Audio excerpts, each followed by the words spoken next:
بسم اللہ الرحمن الرحیم۔ السلام علیکم۔ عورت کا موٹاپا ختم کر دینے والی 7 غذائیں۔ نمبر 1، کچے مالٹے کا رس پانی میں ڈال کر پئیں۔ نمبر 2، نیم گرم پانی میں ادرک ڈال کر پئیں۔ نمبر 3 عدد لیمو پانی میں نچوڑ کر اس میں 2 عدد بڑی الائچی ڈال کر صبح سویرے نہار منہ پی لیں۔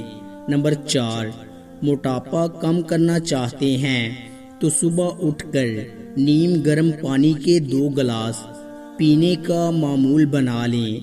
نمبر 5، پیٹ کی تیمند کو کم کرنے کے لیے سونے سے پہلے نیم گرم دودھ میں تھوڑا سا گڑ ڈال کر 7 دن تک استعمال کریں۔ کچھ دنوں میں ہی فرق محسوس ہونے لگے گا۔ نمبر 6، پیٹ کی چربی ختم کرنے کے لیے رات کو خالی پیٹ خشک کھجوریں کھائیں اور اوپر سے نیم گرم دودھ پی لیں۔ اور نمبر 7، سبزیوں میں کھیرے کا استعمال زیادہ کر لیں۔ کھانے سے پہلے اور کھانے کے بعد ایک کھیرا کاٹ کر کھائیں اور اوپر سے تھوڑا نمک بھی چاٹ لیں۔